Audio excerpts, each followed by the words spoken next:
I want to share a few things with you that want to become super shredders. Now, I'm not one, but I want to give you some of the practical ideas, some of which are my own ideas, because like I've told you before, I'm tired of looking at these often youngsters that are absolutely tearing up the real estate on the fretboard. And apparently they know what they're doing, because it sounds pretty cool to me. Now, they're using a lot more gain and distortion. And when you play at speed with gain and distortion, it can actually smoothen and some compression. It can smooth it out very nicely. But I'm not going to tear up the real estate for you today. I'm going to teach you how to get ownership of this fretboard, because it's about mind over matter. So don't laugh at my playing, because that's not the objective, to show you how good or bad I am. It's to share my ideas with you, how you can get mind over matter to ascertain what the hell is actually going on, and not just winging it like I used to do 45 years ago. Now,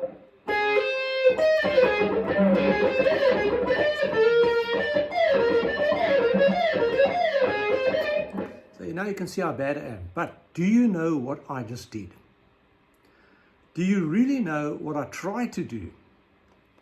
Because I think you can hear where it should be going. Now, firstly, I'm going to tell you that's actually an A flat major chord. And that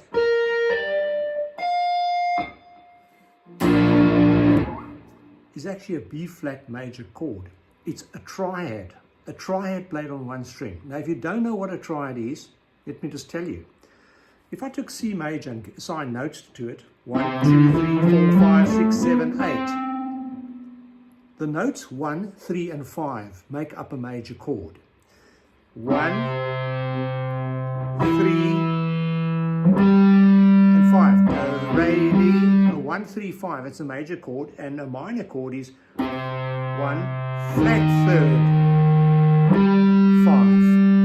And the notes, alphabetical characters, are C for C major, C, E, G, and for C minor, C, E flat, and G. 1 flat third 3. That is what's referred to as a triad. Now, triads are most often played on 3 strings. Now, take A major. A, E, and C sharp. Played on the D, G, and B strings, that's an A major triad. In its third inversion, because the notes of A major are A, C sharp, E. A, C sharp, E. You need to know the notes on the fretboard, but I think you know the top 2 strings. A, C sharp, E. Right, so I started with E in that cowboy chord, first chord I just taught my grandson, age 7, just on Friday. Today's Sunday. E is the third note in A, C sharp, E. Therefore, it's the third inversion. If I put the A, C sharp, E, A, C sharp, E, like that, played on the E, A, and D string, that's a triad of A major played in its first inversion. Now, back to a triad played on one string. I'm playing a G here at the 17th fret on the D string, 13th fret on the D string to the 10th. So the notes are G, E flat, and C. G, E flat, C, C minor. But I'm starting on the G, third note. Therefore, it's the third inversion of C minor. And then I played you an A flat major triad and a B flat major. A 1, 3, 5, starting at A flat, there at the 9th fret of the B string, and then the B flat, the 11th fret of the B string. Now, you might say to me, Mike, how can you know all these alphabetical characters? Because you know that in one octave alone, there are 12 characters. You know, let's say C, C sharp, D, D sharp, E, and D sharp is also E flat, but you know that by now. They don't double count. If you're going up, it's sharp. If you're going down from a note from E to E flat and from D to D sharp, going up, like up the scale.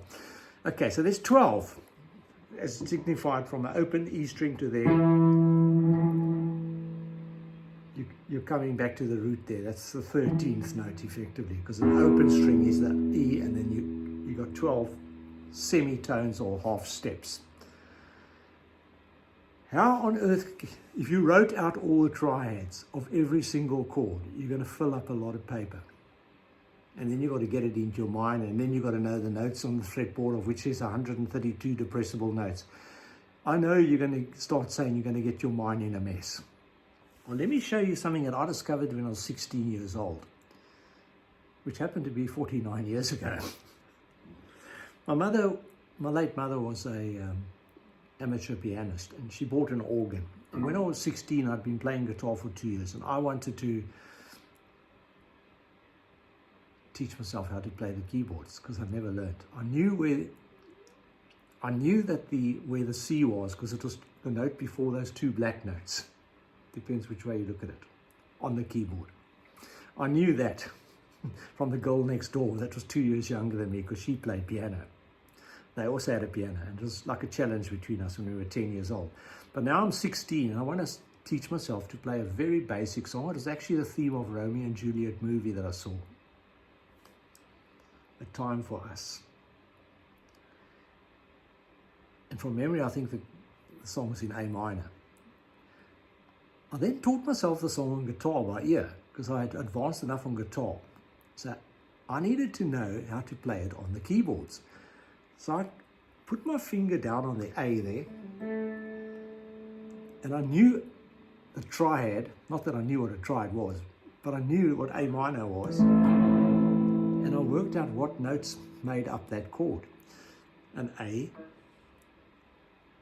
there, an E, and a C. And then I did it on one string, and that's where the magic happened. I said to myself, 1, 2 spaces, 1, 2, 3 spaces, and that's an A minor triad. And then I transposed that to an organ's keyboard. Magic, eh? So here's our A flat.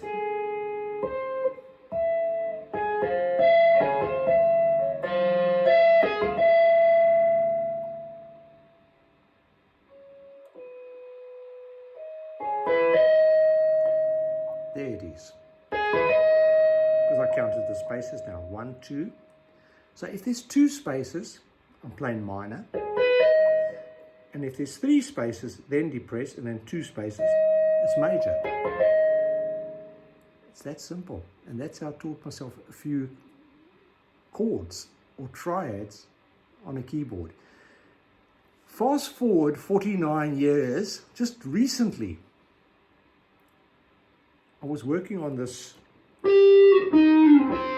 C minor triad played on the D string.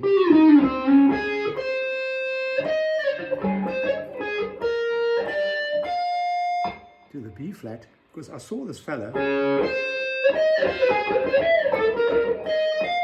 who can absolutely fly through those 3 positions, and he interchanges the 3, and it sounds magnificent on the ear. But first I had to learn what to do. And I still can't do it. Certainly not at the speed he does it. And some people say it sounds trash, but I think it sounds magnificent. When you can do it, of course. But I had to figure out, what is he doing? And I've just told you. He's playing triads. He played C minor triad, he played A flat major triad, and a B flat major triad. Now, you can figure how Eddie Van Halen got his licks.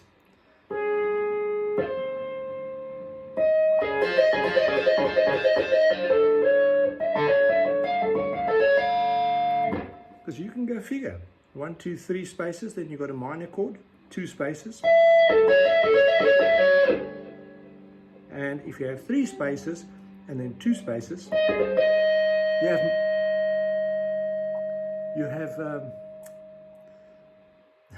have major. 3 and then 2 spaces, Very unorthodox way, but at least you don't have to memorize, hey, oh my gosh, that's a D sharp or an E flat. Depends which way you look at it, D sharp or E flat. You can go count the notes, and your hands will get used to the spaces. Now, talking about that, you know, I've encouraged you to play intervals, like in other words, from an A to a C sharp to an E. Now, you don't know what you did now, did you? Okay, so you go count the spaces. 1, 2, 3, 1, 2, depress. You played A major. See how handy it is? So you can go about this two ways. You can teach your hand to do these wide stretches. Some guys like to do it like that with a middle finger. There's E major, E, A flat, and B.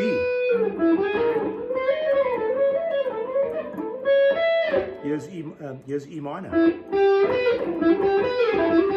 because I'm playing E, G, and B. And you'll get to know the triads, and you'll get to know what you're doing. So when you do fly through these,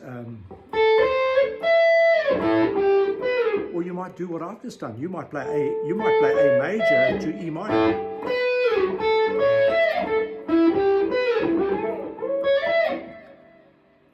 Use your imagination where this could take you, but at least you know what you're doing. It's not like random. Look, there's guys, like you well know, the great Paul Gilbert, that will do a lick like...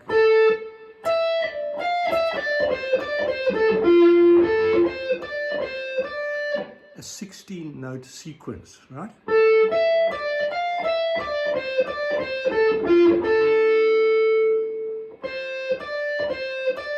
You know, I hesitated there because I wanted to tell you something. From that F note there, let's just do it again.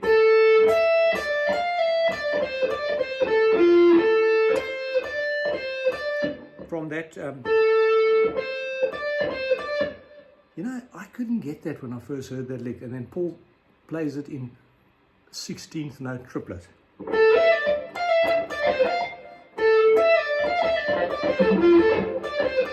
That, practice that end part, because you want to recycle that lick, the 60 notes.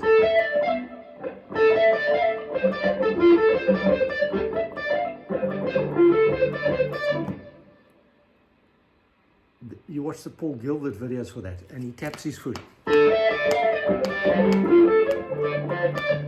You see that magic part? If you can't do it, just practice that end part. I find that was quite tricky. Now, just get back to that A flat major. The B flat major.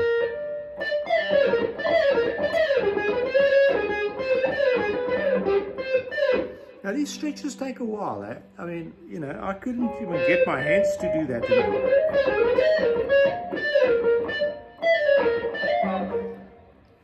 But you train yourself, you just keep at it, if that's what you want to do. And by the way, when I was showing you, like, you won't see a lot of guitarists playing like that, maybe Alan Holsworth. But what you're doing is you're stretching your hand and you're teaching your hand the intervals, same as you teach yourself G major. And F major. F minor. You're getting your hand opened up. And so when you do these things up here,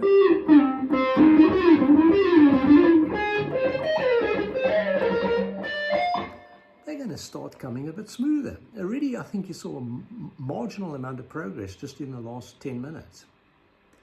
Because a lot of these things you're going to be doing up here.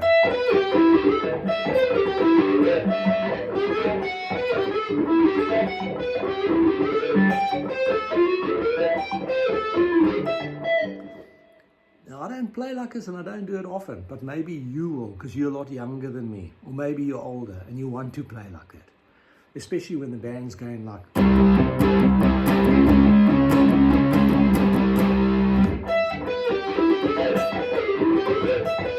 You probably notice some string skipping there. It's an E minor I'm playing. E, a B, and a G. back to E.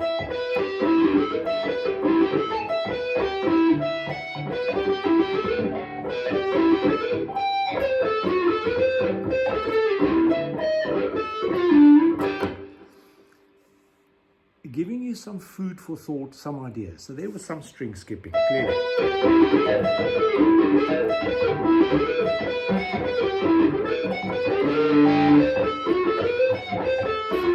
And you heard that note ring out. Use your palm muting to stop the strings going berserk, especially when you've got your game turned up much more. And then start practicing these.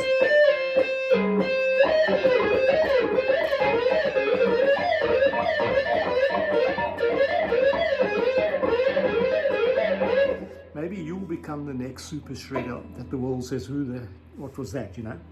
Or you might get into arpeggios like A major.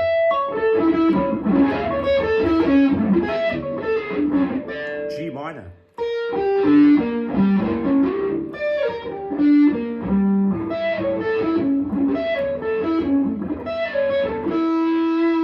And E major. Let me just think about it.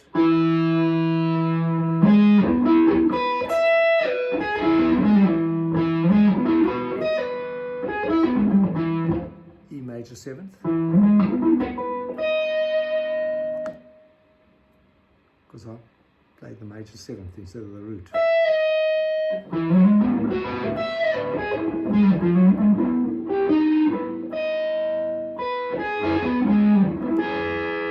Like that A shape there.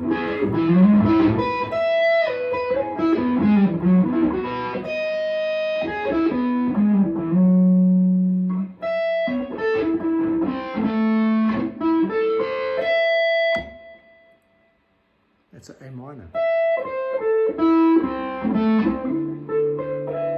Because I'm putting the C note in. E, the C, the minor third of A minor, the A, the root, and the E, the perfect fifth, the minor third, and the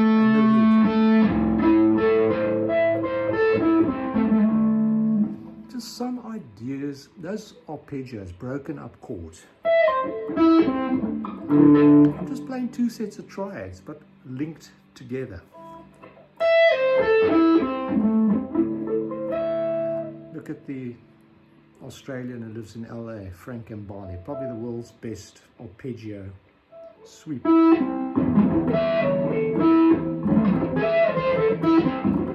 Fusion player, but you watch that guy sweep. Sweep means you go and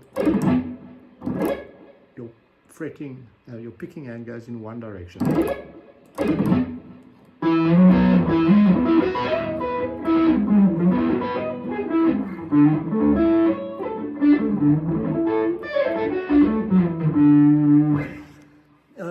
Yep. Shred away. But you know what you're doing. You're targeting those triads. You remember? If you don't know where you are, go to A on the E string, which you know on the 5th fret, a note you know well. Count 3, 1, 2, 3, and then you got to. Then you know you're playing the major third, because there's 3 spaces. And then you count 2 spaces and you got your perfect fifth, because 3, 4, flat 5, 5, if you know your intervals. But that's what it is. 3 and 2 is major, and 2 and 3 spaces is minor.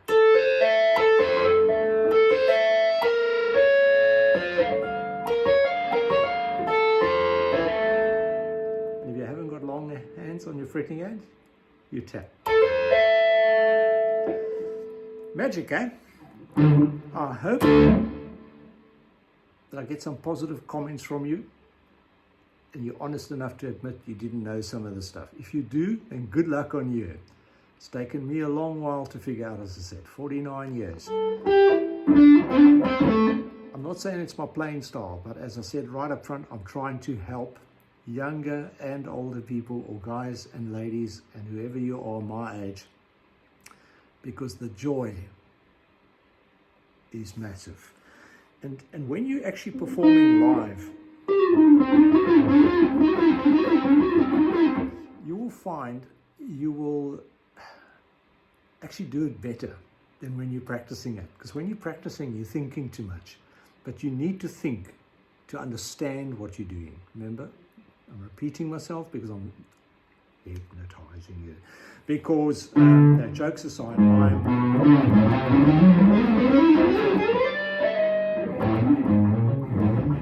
by now my favorite is this diminished sequence, every minor third interval coming from A flat.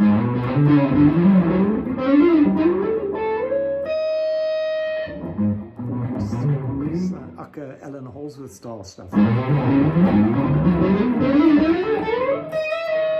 Hitchcock movie. This is a little bonus for you metal players.